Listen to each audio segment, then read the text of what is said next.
And who just joined us from Alliance for Natural Health. Hello. Hi, I'm Hi. Gretchen. I'm a newbie. Oh, Hi. welcome. Thank you. Welcome. Thank you. How did you find out about us?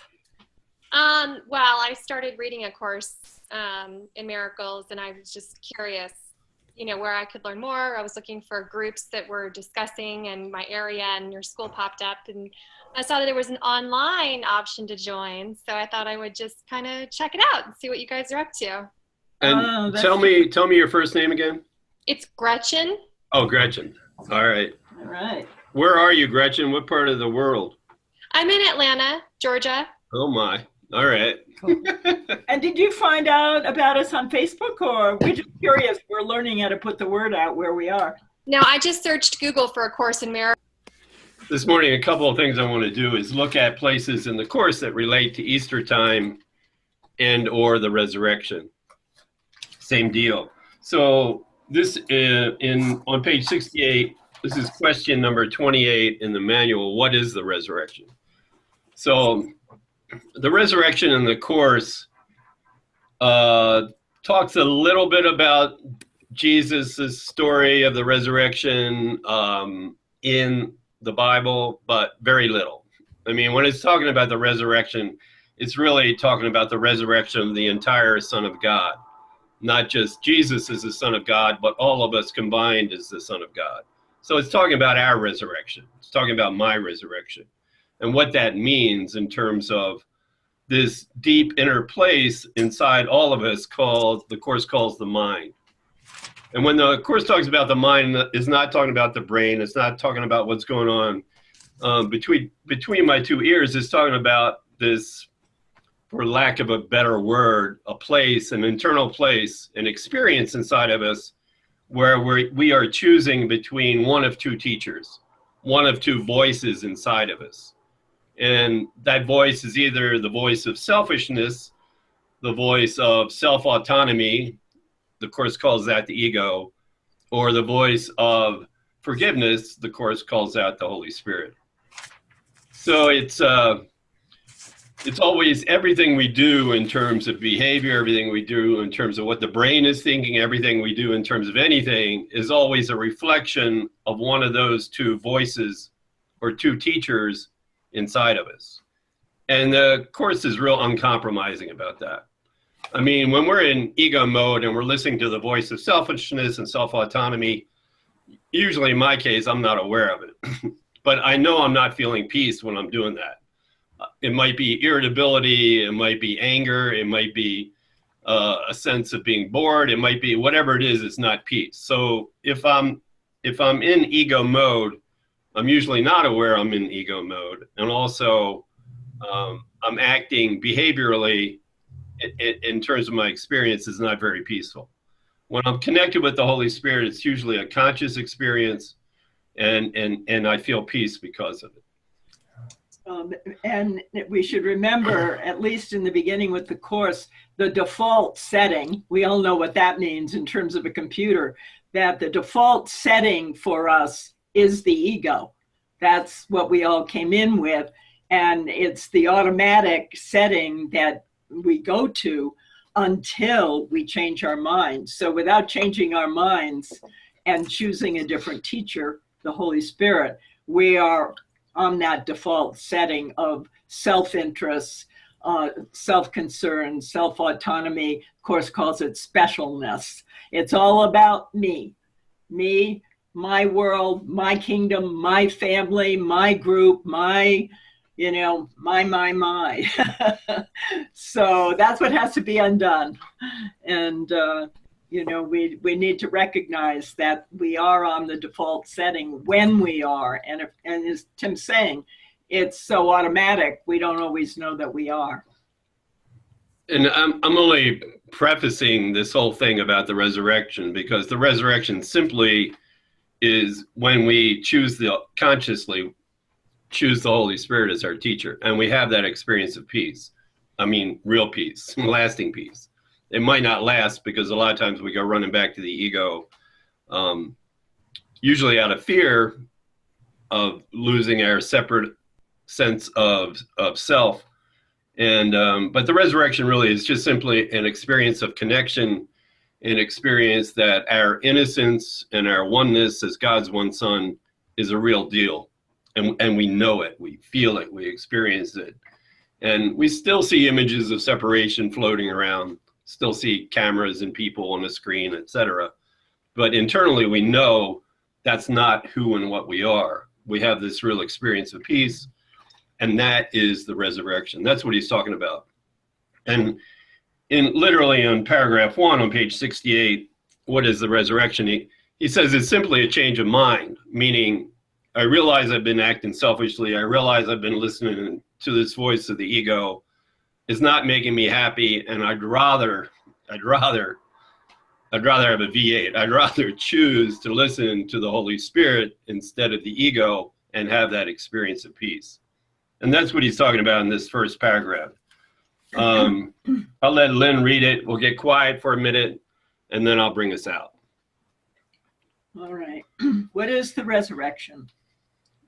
Very simply, the resurrection is the overcoming or surmounting of death. It is a reawakening or a rebirth, a change of mind about the meaning of the world. It is the acceptance of the Holy Spirit's interpretation of the world's purpose, the acceptance of the atonement for oneself. It is the end of dreams of misery and the glad awareness of the Holy Spirit's final dream. It is the recognition of the gifts of God. It is the dream in which the body functions perfectly, having no function except communication. It is the lesson in which learning ends, for it is consummated and surpassed with this.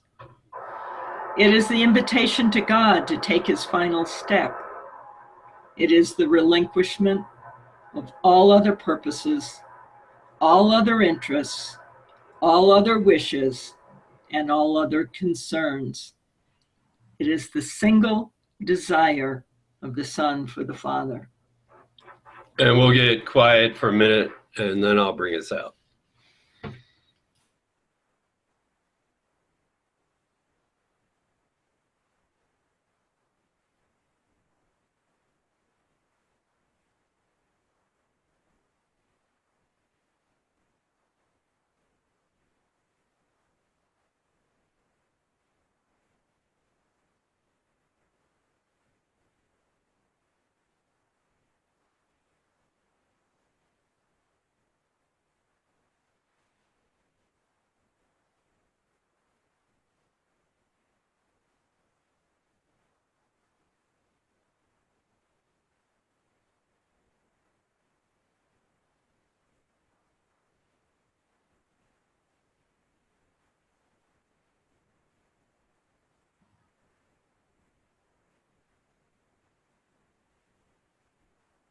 And gently come back.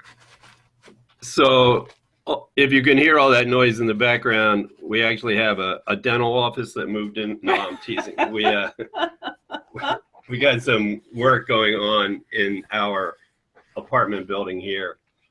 And how bad is it? Can you hear it? The drilling part? Yeah, we can hear it once in a while. Great. It's Yeah. not distracting. Oh, It's good. all soothing to hear drilling of teeth.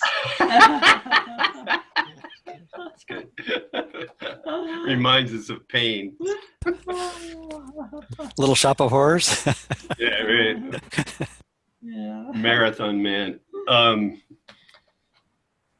Any thoughts or questions about this idea of the resurrection? And anything's fine. Gretchen, you got any questions? Not really. No, Okay. I'm sure I will. All right. Thank you. I'm amazed at how many different ways he's come at sort of giving us an image or a picture of what the resurrection is. Change of purpose of the world, acceptance of the atonement, end of dreams of misery, end of belief in death. All of these are ways in looking at what the resurrection is. Anything but the body being resurrected, which would be, the mistake that we made with Christianity of believing, that the body is anything. And of course, that's always the ego's plan, is to bring Jesus or the Holy Spirit into the dream and make our dream real and say, oh, the body resurrected. Oh, now the body's real. It's accomplished its purpose of always proving that we're bodies, or trying to always prove that we're bodies. So in this section, what is the resurrection? He pretty much covers all the bases of what the resurrection is, and certainly what the resurrection isn't. When we talk about it traditionally, it's not just the resurrection of Jesus. It's not the resurrection of the body. It's not. It's this change in mind between these two internal teachers, between moving from the ego to the Holy Spirit. And the way we do that is we start with whatever is pushing our buttons in terms of time and space. So we take our favorite bad guys, whether it's a personal relationship or a political thing, or we're stuck in traffic, or somebody cuts us off in traffic, whatever it is in any given moment that's pushing our buttons, that's the doorway back to have this experience of resurrection. Is we offer our brothers the gift of lilies instead of the gift of judgment, in spite of what they're doing. And we really need the Holy Spirit and or Jesus's help to be able to do that. So another place he looks at Easter, and probably one of the most beautiful sections in the course relating to the resurrection, is in chapter 20 in the text in the beginning. And we're on page 425 in the text, and it's all about the vision of holiness, and he's specifically talking about Holy Week. So, last Sunday was Palm Sunday, and he's referencing that here. This Sunday is Easter Sunday, and he's talking about, once again, Easter from the point of view of the Course, from the point of view of the Jesus of the Course, is that Easter is this time of resurrection where basically we resurrect from this ego identification to an identification as our true sonship with each other as God's one Son. What page was it, Tim, that you're talking about? Yeah, it's page 425 in chapter 20 in the text. And these first two sections, the first section is Holy Week. So he's talking about comparing Easter and how to get there, how to offer our brothers the gift of lilies, the gift of forgiveness, instead of the gift of condemnation and judgment. And then in the second section, it's called the gift of lilies. So he just kind of explores that idea even more. And so if you want to get a sense of where the Course is going in terms of Easter specifically, if you want to see what that's all about, and just feel that in terms of what the rest of the planet's feeling at Easter time, these first two sections are really explore that idea. The vision of holiness, and its Holy Week, and the gift of lilies. So I wanted to, David Delaplane, you want to read those first two paragraphs, please, on page 425? Okay. This is Palm Sunday, the celebration of victory and the acceptance of the truth. Let us not spend this Holy Week brooding on the crucifixion of God's Son, but happily in the celebration of his release. For Easter is the sign of peace, not pain. A slain Christ has no meaning, but a risen Christ becomes the symbol of the Son of God's forgiveness on himself, the sign he looks upon himself as healed and whole. This week begins with palms and ends with lilies. The white and holy sign, the Son of God is innocent. Let no dark sign of crucifixion intervene between the journey in its purpose between the acceptance of the truth and its expression. This week we celebrate life, not death, and we honor the perfect purity of the Son of God, not his sins. Offer your brother the gift of lilies, not the crown of thorns, the gift of love, and not the gift of fear. You stand beside your brother, thorns in one hand and lilies in the other, uncertain which to give. That's interesting. Join now with me and throw away the thorns, offering the lilies to replace them. This Easter I would have the gift of your forgiveness offered by you to me and returned by me to you. We cannot be united in crucifixion and in death, nor can the resurrection be complete until your forgiveness rests on Christ along with mine. So that line that David said was interesting, paragraph 2, line 6, that we stand beside our brother, and basically the ego in one hand, the Holy Spirit in the other, thorns in one hand and lilies in the other, separation in one hand and forgiveness in the other. And that's always where we find ourselves in terms of any classroom, any opportunity we run into throughout the day. It's always that choice, and to recognize that and to admit that, and then to actually, the big thing is to actually ask for help of the Holy Spirit and or Jesus when we're in that position, to help me see that my brother the same way that Jesus or the Holy Spirit is seeing my brother.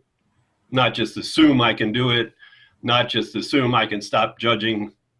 Good luck with that. If you can do it, more power to you.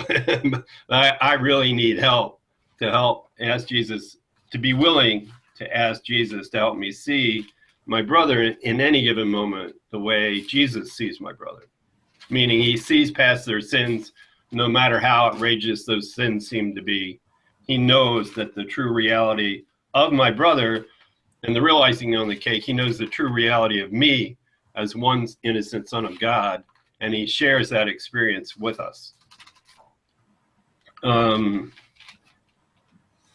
so it's, once again, it's, nor can the last line in paragraph 2, nor can the resurrection be complete till your forgiveness rests on Christ along with mine.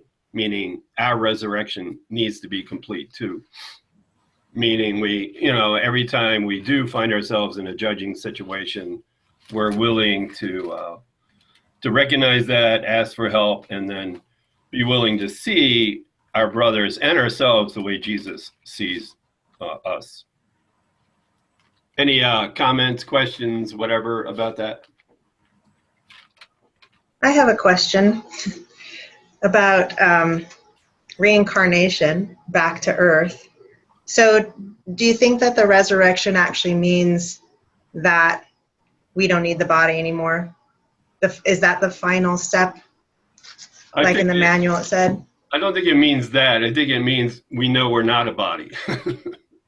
I mean, the body at its best, from the Holy Spirit's point of view, he uses the word communication a lot. And it's not like communication like I'm talking to a screen full of people and they're responding. Communication in the sense that in my awareness, I know we're one son of God, no matter what's going on. So in that awareness, I know that within our minds, within the sacred place of our right mind, that the bodies are not our identity. So it just becomes, the body just becomes basically like a cell phone to communicate that experience to my brother, and not necessarily verbally, just in terms of the way I see my brother, really. So again, it's about the choice. It's not about the body, whether we're in it or not, but it's having made the choice and fully realized that. It's a change in purpose. Remember when we read what is the resurrection, and he says it's a change in purpose for the world, the Holy Spirit's purpose for the world, and the Holy Spirit's purpose for the world, for our brothers, for the body, is to use it as a way to get back to the mind, is to use it for the correction of the mistake, which means choosing a different teacher. And it's always the same over and over again. The Course is really so simple when we understand the metaphysics, that there's only one decision that needs to be made, and that's the decision for the Holy Spirit as our teacher. It is the way that guilt is undone. I'm not the one that's running my life. I'm not the one that's running the world. I am just choosing the Holy Spirit to teach me his way and bring me home to God. So that's the release of guilt, because the idea that I am autonomous and in control and I've usurped the power of God is the source of our guilt. So turning everything over to the Holy Spirit and learning to do that and practice that at every opportunity to see and learn that we truly are blessed and loved. But that's the Holy Spirit's job to teach us that. We can't teach ourselves that. So we don't look for the resurrection off in the future sometime. We can experience the resurrection right at this particular moment. Right now, by choosing the Holy Spirit. Right. Yeah.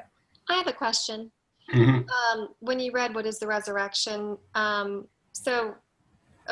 it be correct to say, another way of looking at this is, people think of the resurrection as Jesus on Sunday, rising from the grave, but it's really a changing of the meaning of the world. So basically, Jesus never died because he was never his body. So it was the realization that Jesus never died because he was never his body. That would that be another way of? He never died because he was never born. Because he was never born. It never happened. That's the atonement, is the realization that nothing happened. Mm-hmm. So he was never born and he never died. And the realization that we were never born and have never died. Christ is our identity, and that is the identity of spirit. So Gretchen gets the gold star of the resurrection this morning, and she might just disappear and go poof. So if her screen goes blank, we did all right. I don't exist. I'm not here. Bye. And John Chenoweth in Wisconsin, he already resurrected. He's never here. He just comes back and visits. We never see John's body. That's really not an easy concept to accept, that it never happened, that he was never born, he never died, he never rose. I mean, you really have to understand that all of it is within the mind. And the reason it's hard to accept is not because he didn't, but that we have to accept that about ourselves. Mm-hmm. Exactly. Like, no way, Jose. I'm sitting here, boy. I know I'm sitting here. And it's not, the Course isn't, affirmations are nice. And, there's that nice little jingle in lesson 200 to 220. I'm not a body. You got to do the little dance when you do it. I'm not a body. I am free. I am still as God remembered me. Yeah. So, that's true.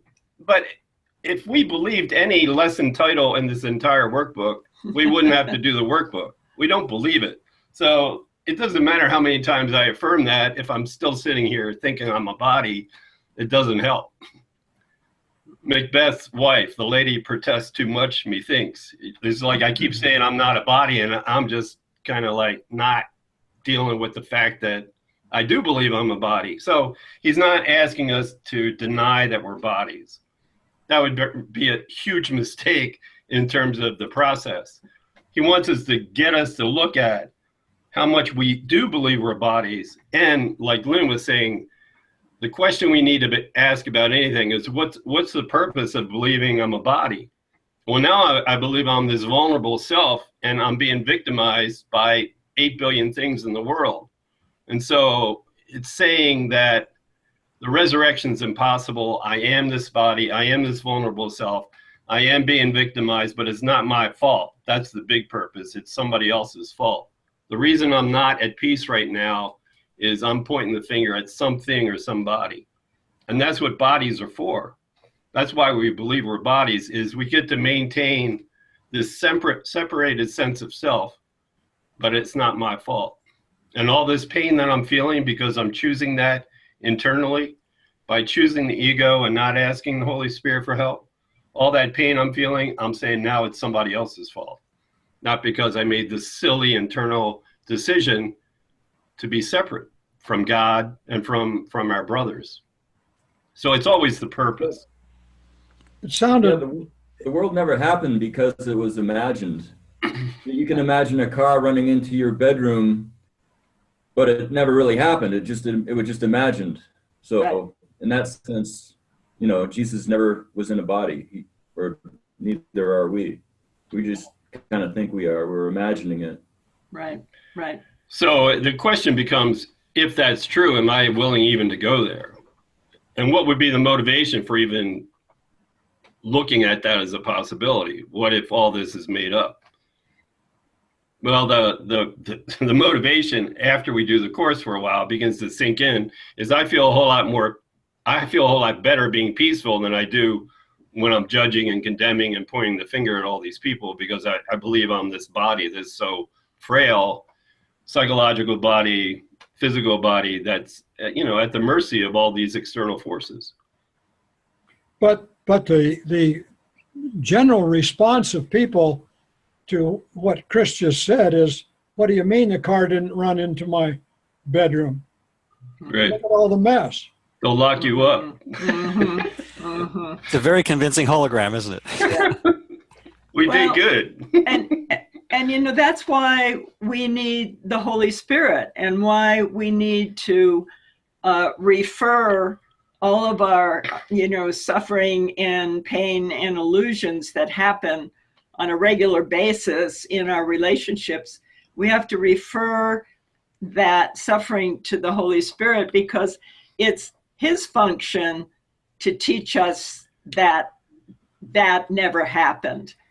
And it's by the disappearance of the very thing that we thought was upsetting us, and the Holy Spirit shows us that it's not there. And that becomes an experience. I mean, without that experience, which the Holy Spirit is in charge of teaching us, we would never learn this, because we can't teach ourselves from within the thought system that we're in that it never happened. We can't teach ourselves that it never happened.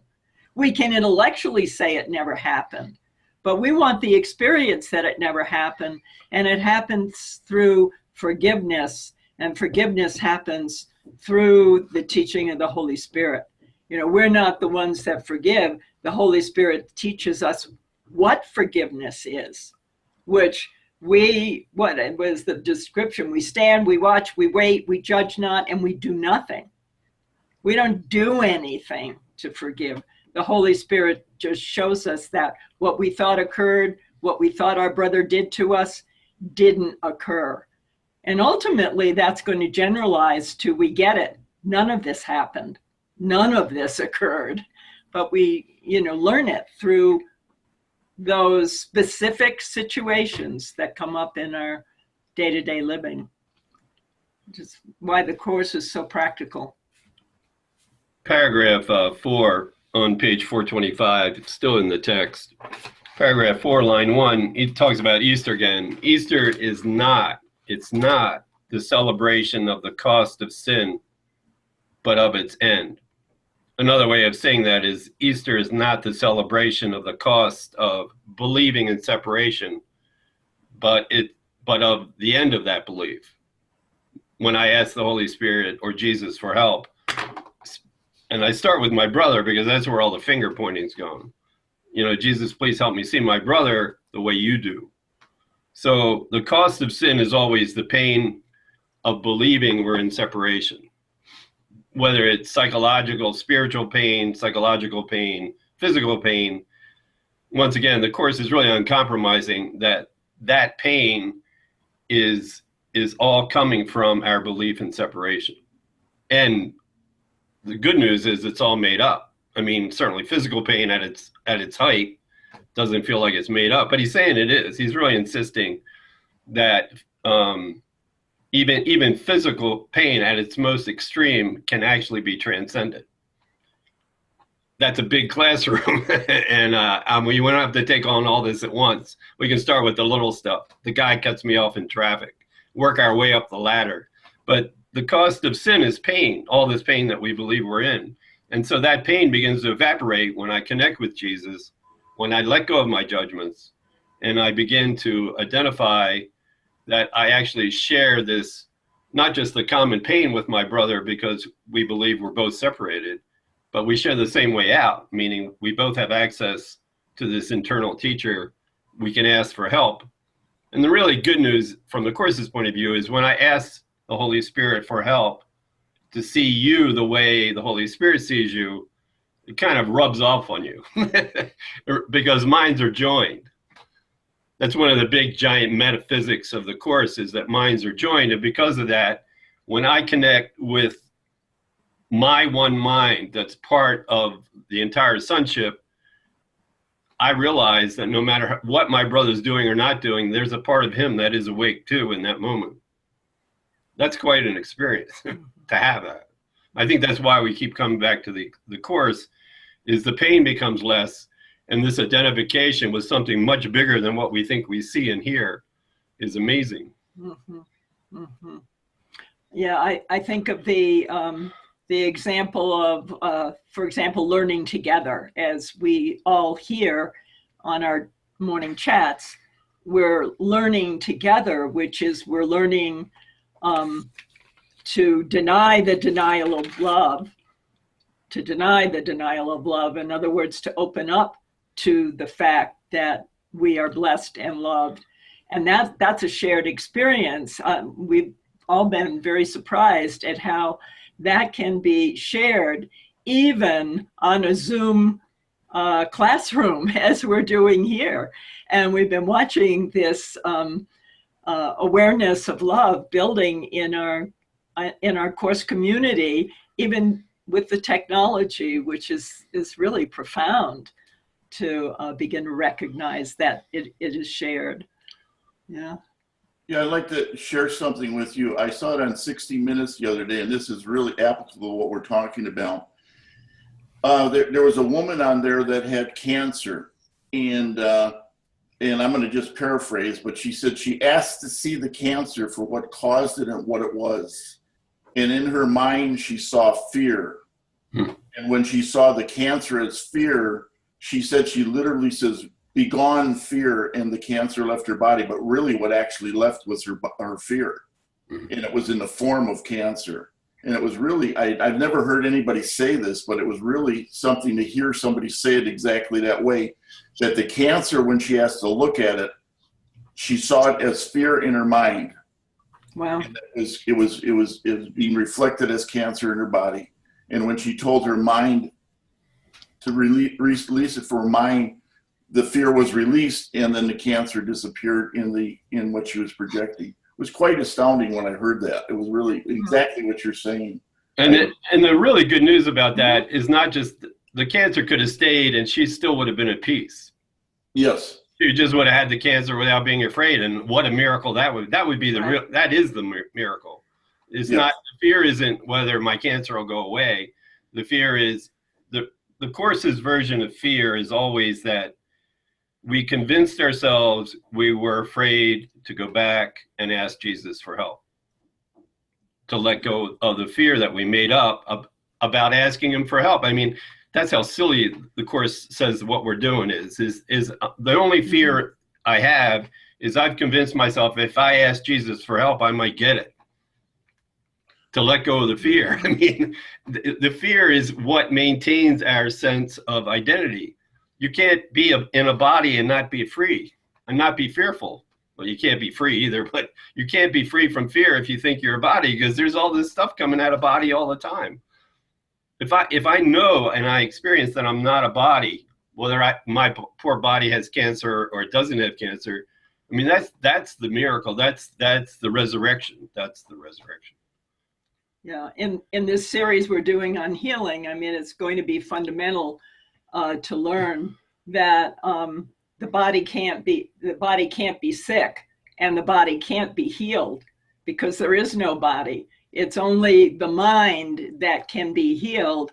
And what you just shared, John, she looked at fear in the mind, and it's the looking with Jesus, looking with the Holy Spirit, who know that the fear isn't real, know that there's no cause for fear. And it's that impartial, uninvolved, just plain looking at the fear that shows us that doesn't exist. The fear is imagined, like everything else, it's imagined. So only the mind can be healed, and that's what we need to learn, because otherwise we're going to be forever trying to fix the body and heal the body, which becomes, as we know by lesson, sickness is a defense against the truth. It's a defense from getting back to the mind and changing our mind. I like that line in the course. All illness is mental illness. Yeah. Yeah, exactly. In the psychotherapy pamphlet. Yeah. Well, at least there. Yeah. Yeah. Yeah, we did a few months ago, we did a whole series on the psychotherapy pamphlet, and that just gets so hammered home that the healing is always healing of the mind, and it's always in the mind, and it's just simply choosing the Holy Spirit as a teacher over the ego. I mean, how simple does that sound? Mm-hmm. Can't be that easy, right? Mm-hmm. But I wonder about, back to that, what is the resurrection in the manual?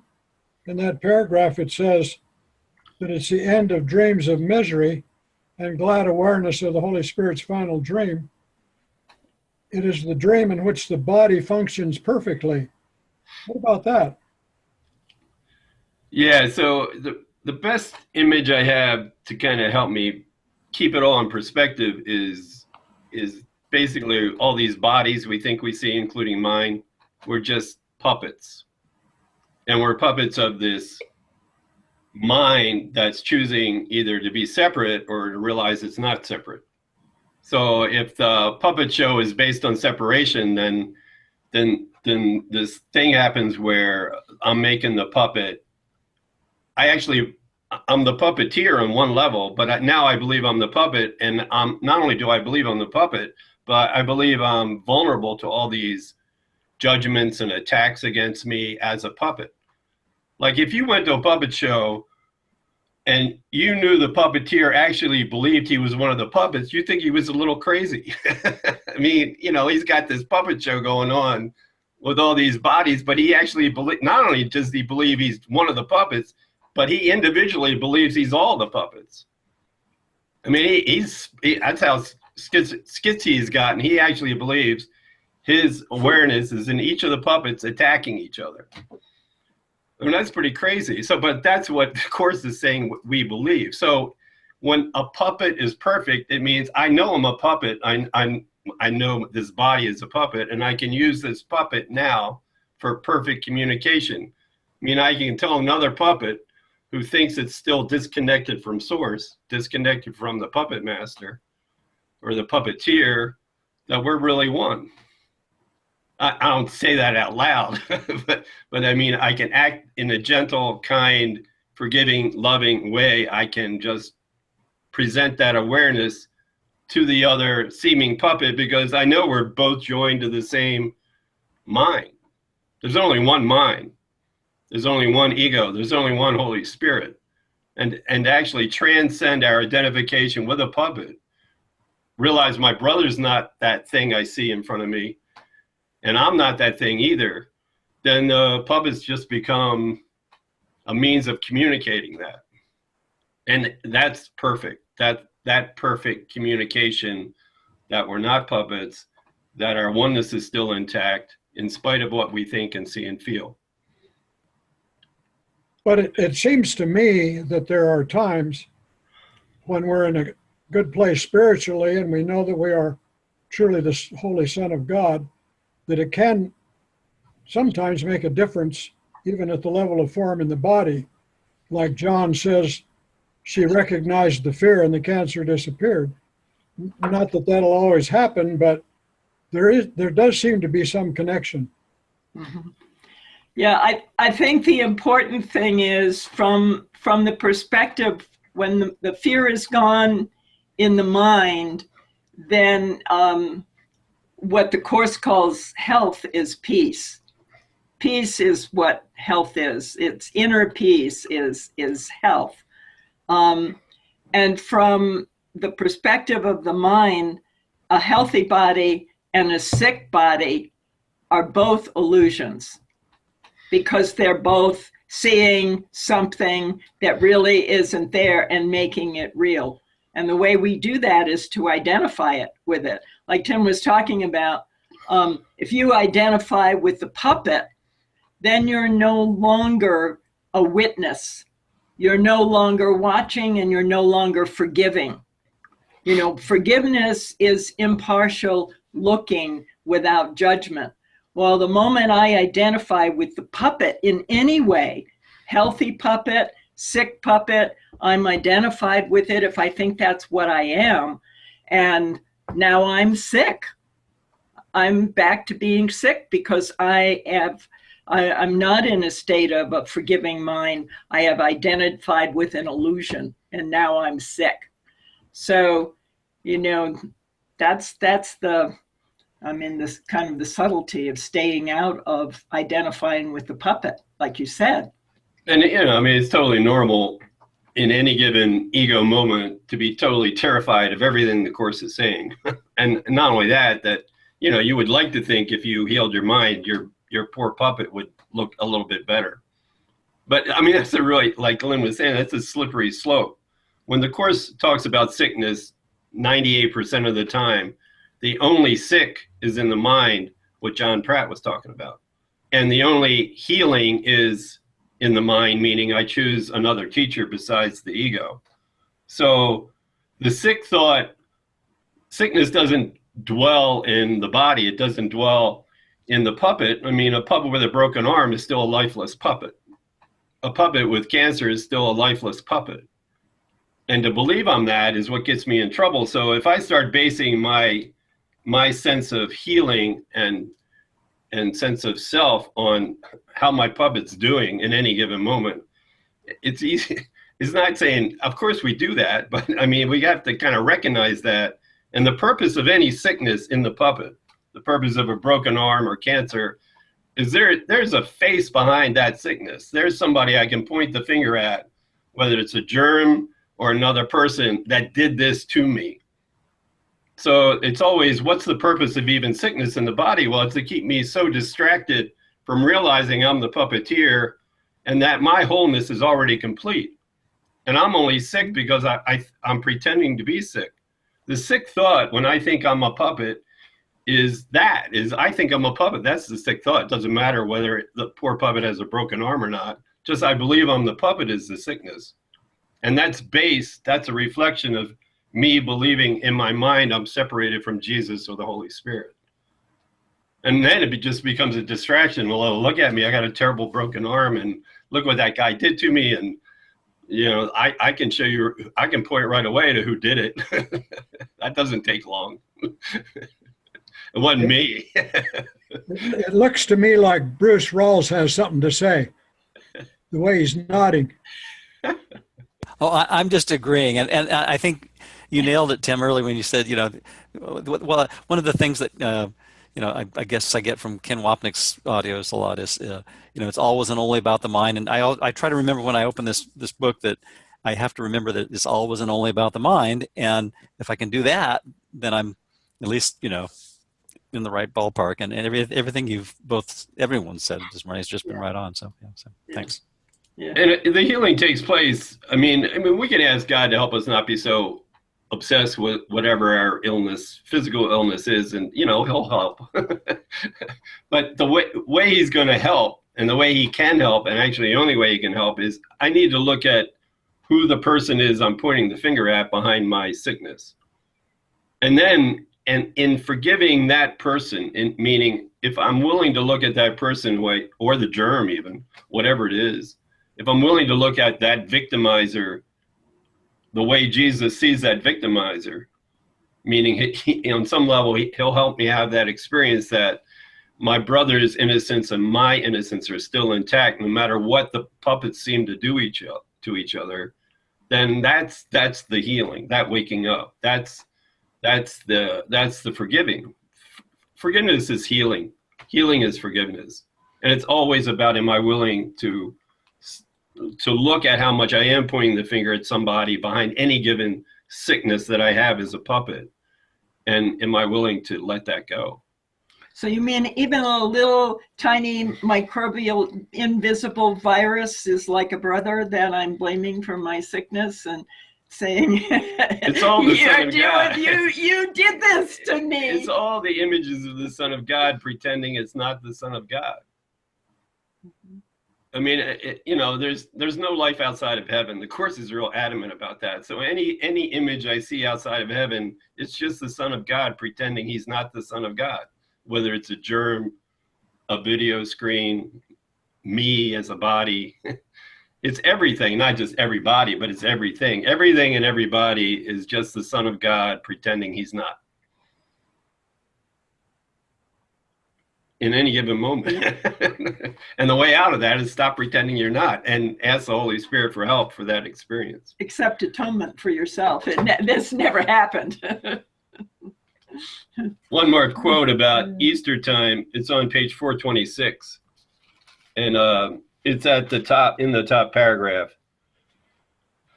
from the previous section, and it's line 6. So we're on page 426 in the text, line 6. The time of Easter is a time of joy and not of mourning, not of pain, not of believing I'm a puppet that can be hurt.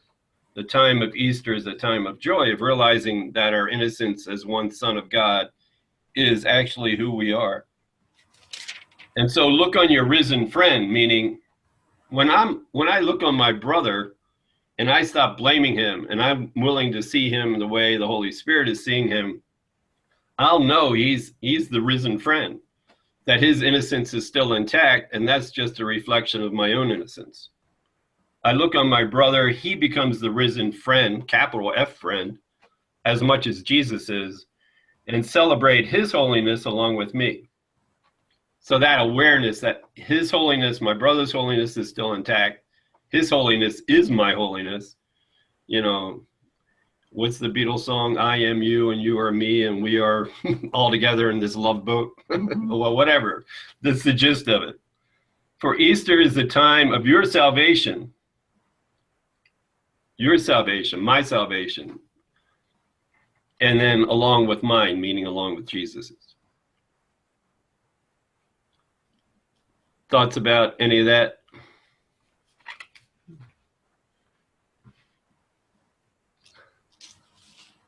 The time for salvation isn't just at Easter.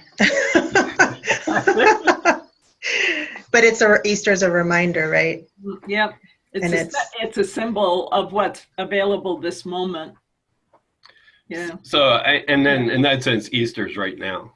Yeah. Mm-hmm. It's always right now. It's always Easter. It's always Easter. Don't tell anybody.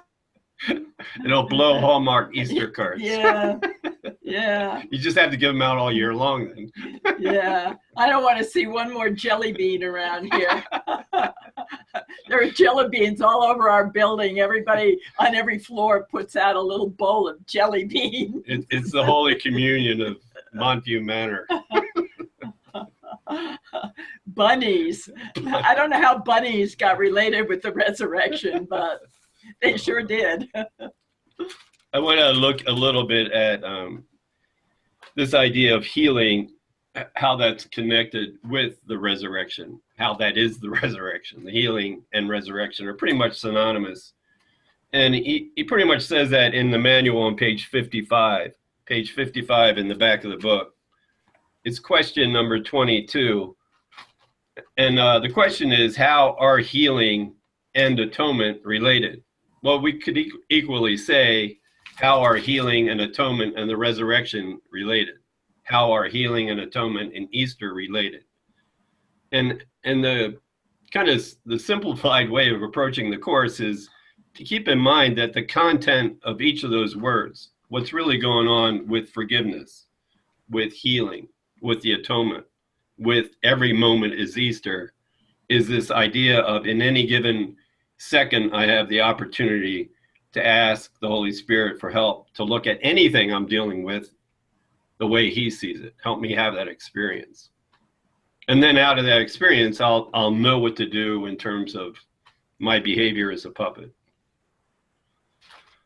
So paragraph 1, healing and atonement are not related. They are identical.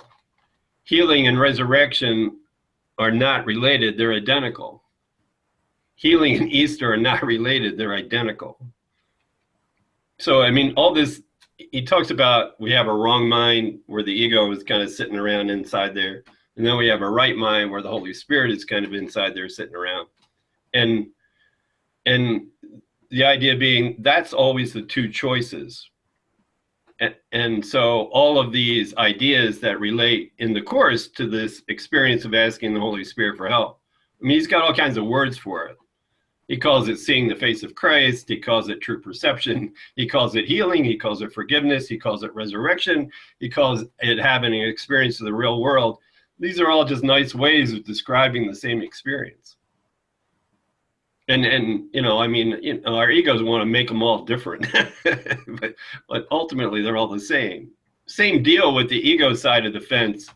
When we talk about judgment and attack and fear and sin and guilt, they're all the same thing. It's all the same ball game. It's all this belief in separation, and now I'm off and running with believing I'm this little. All comes down to love or fear, doesn't it? Love or fear. Yeah. Forgiveness or fear. He gets a little graphic in the Course and calls it, the choice is murder or miracle. Every time we judge our brother, we kill him. I mean, thank God that's not true, but that's what we secretly believe. So, yeah, so all the words that he relates to the ego, pretty much all synonymous, pretty much all the same content. Same thing with the right mind. Every word we relate with the Holy Spirit experience, they're all basically the same thing. And it's always letting go of this belief that we're separate from our Father and then blaming it on somebody else. So line 2, there's no order of difficulty in miracles because there are no degrees of atonement. Can't be half pregnant in the Course. You're either asking the ego for help or you're asking the Holy Spirit for help. And there seems to be a shift in there. Kind of, you know, you can feel like the sense of the shifting taking place. But I mean, in any given moment, basically we're either listening to the ego and we don't know it, or we're willing to hear the Holy Spirit for help. And then we're open to that experience. Or the mind is healed, or we're sick. We're one or the other, sick or healed. Right. Yeah. So, and in the Course, miracle is always about this process of asking, the result of asking the Holy Spirit for help. It's not, you know, Moses separating the Red Sea. It's not Jesus rising from the dead in a body. I mean, those are physical miracles that the Bible talks about. But in the Course, the one and only miracle, the only miracle that can happen, the only miracle that makes any sense in terms of our peace is when we choose a different teacher. That we get caught up in the physical miracles. I mean, it's kind of cool that that lady's cancer went away. You know, and as an ego, I'm thinking, yeah, that's really good. But Ken Wapnick, who's our favorite teacher of the Course, he got cancer and he died. And I'm sure he wasn't identified with his body. And he used that as a classroom to say, I'm not my body. And people were all around freaking out. Ken's dying, Ken's dying. He said, I'm not dying. I'm just not dying. And he was so clear about that and was able to share that with everybody who knew him and loved him. So, I mean, that's the message. We're not this body. We are free. We are still as God. That doesn't rhyme, but remembers us. Any thoughts about that? Dave Van Dyke, you're awful quiet. What's going on down there in Pueblo? I can't hear you even. That's how quiet you are. Another 1/10 of a second and I would have unmuted myself. And, anyway, so no, I'm just what everybody's saying is just right on the nose. And you know, I don't really have anything to add. I'm just. You're going to ascend soon, like Gretchen. I think we all are. That's right. Really We're already ascended. You're taking us all with you, remember? Yeah. Everybody here is responsible for taking everybody with them. And if you don't go, it's Dave's fault. He forgot you. That's a little heavy, isn't it, Tim? Kind of. No, I don't have anything to add. I'm just, I'm in the flow. Yeah. If I think of something, I'll let you know, though. Okay. So I think the real emphasis, one of the real emphasis in this question 22 is he's trying to equate all these different words. For example, in paragraph 1, line 9, he flat out says, to forgive is to heal. The teacher of God has taken accepting the atonement for himself as his only function. So, I mean, forgiveness equals healing equals the end result is the atonement. He can't help himself. He's got to say it again in paragraph 3, line 1, paragraph 3, that forgiveness is healing needs to be understood if the teacher of God is to make progress. So forgiveness equals healing, period. It's the way to have the healing of the mind.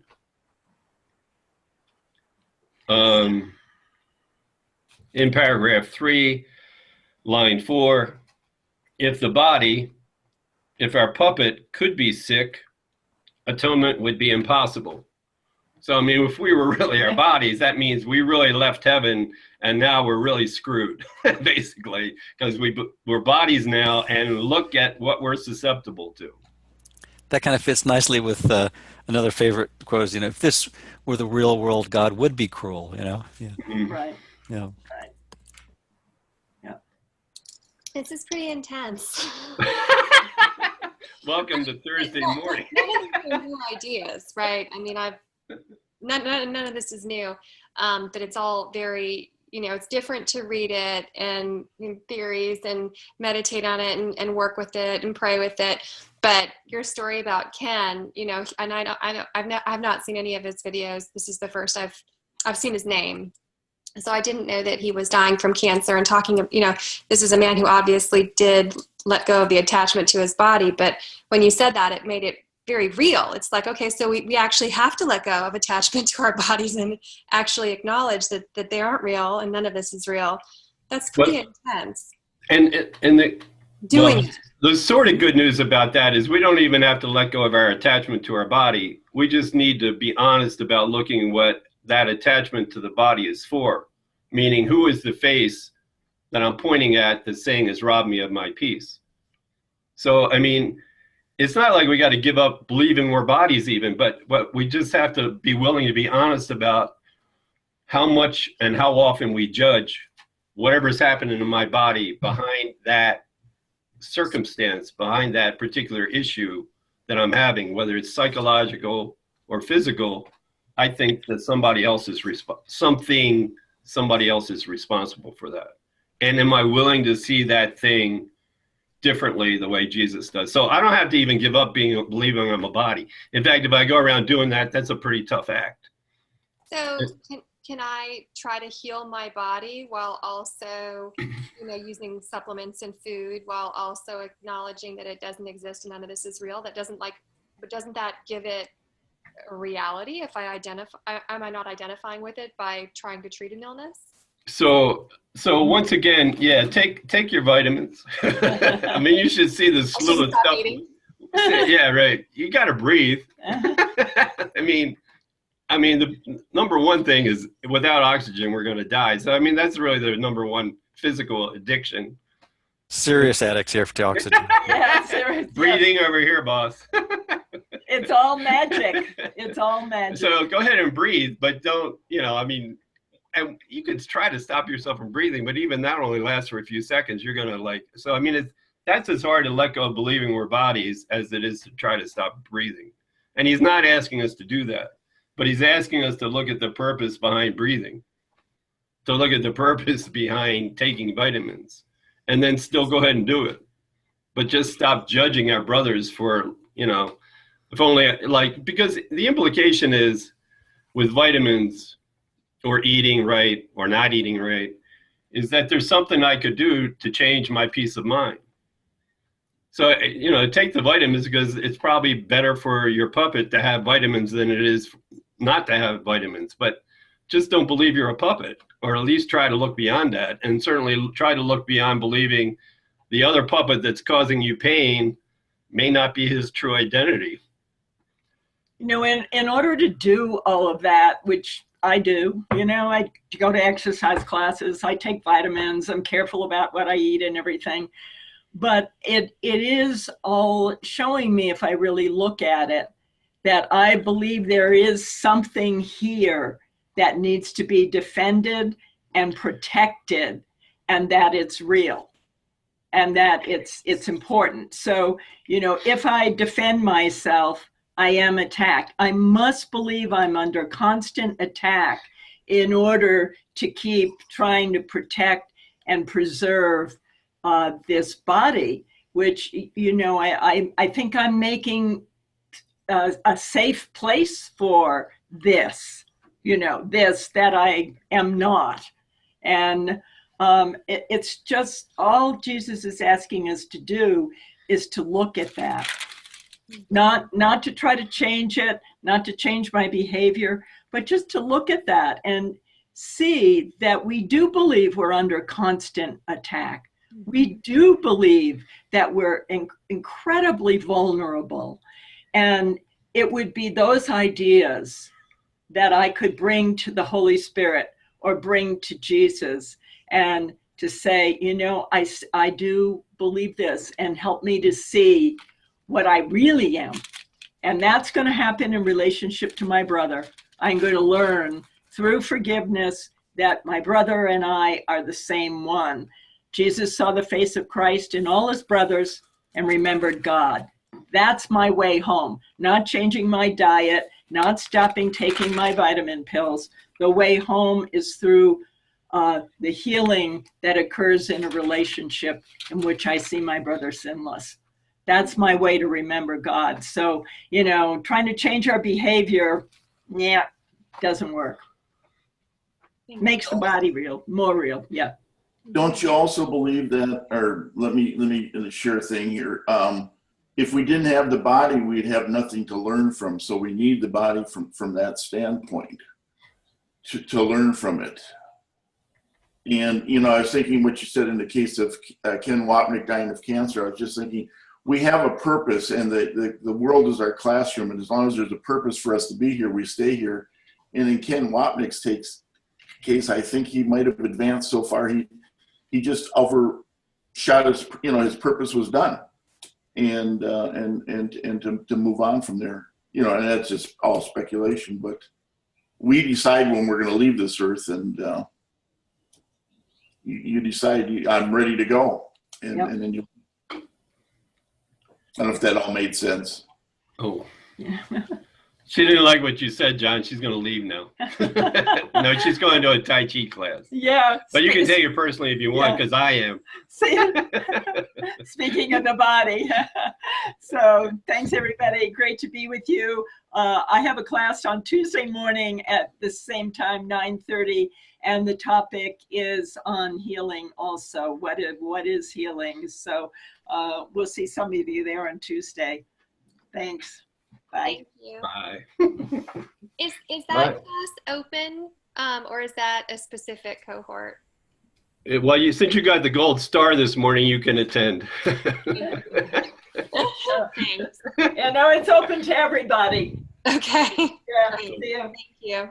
Nice to have somebody there as far away as Atlanta, isn't it? Yeah, in Alaska. Jeez. Very cool. I'll see all of you on Tuesday. All right. And as a closing meditation, I just want to do another little Easter thing. This is in the workbook. It's lesson 135. It's on page 256. 256 in the workbook. Lesson 135, which says, if I defend myself, I am attacked. We won't even go there. That's that's a serious topic for another time. Lynn actually threatened. No, Lynn, that may be the title of Lynn's next class on Tuesday, is looking at this lesson. Because all of our defenses are all made up to keep us distracted from realizing we're a mind. And that's what he's talking about here. whenever I think the form of sickness in my puppet body is causing me pain, it's just a distraction from the real source of pain. Whenever I think my brother's doing something to hurt me or insult me or terrorize me or in any way attack me at all, that's just a distraction from what the real source of the pain is, meaning I've disconnected from God and now I'm pretending it's my brother's fault, why I'm in pain.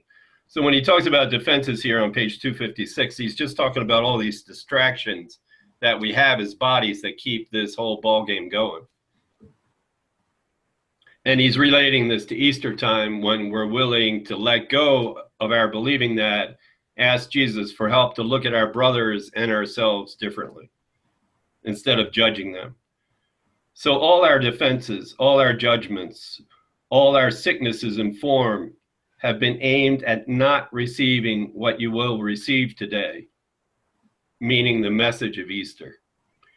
And in the light and joy of simplest trust, you will but wonder why you ever thought that you must be defended from release from all this pain. Heaven asks nothing. It is hell that makes extravagant demands for sacrifice.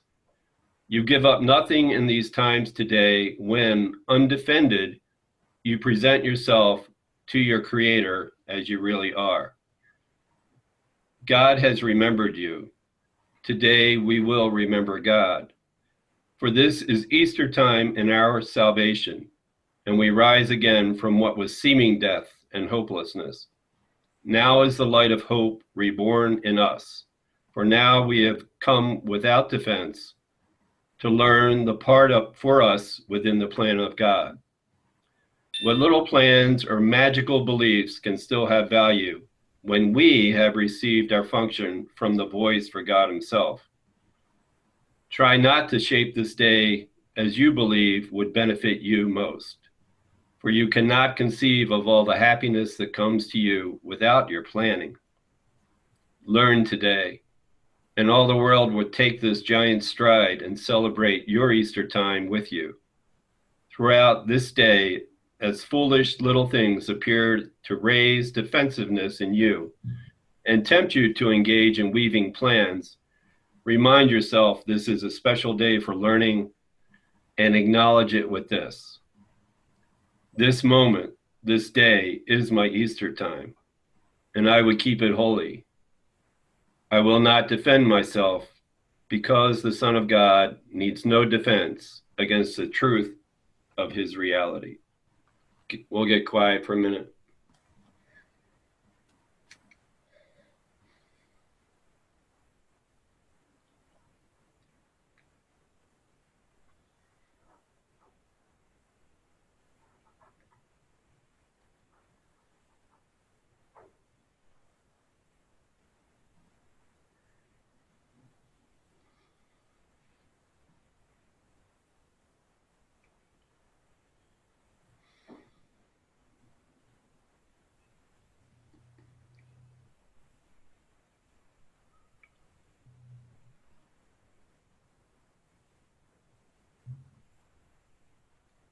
And gently come back.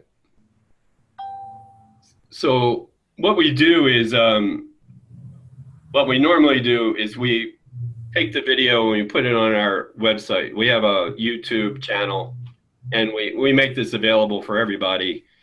However, if you prefer not to be posted like that on a video, just shoot me a text or let me know or send me an email, and I won't put that particular video up.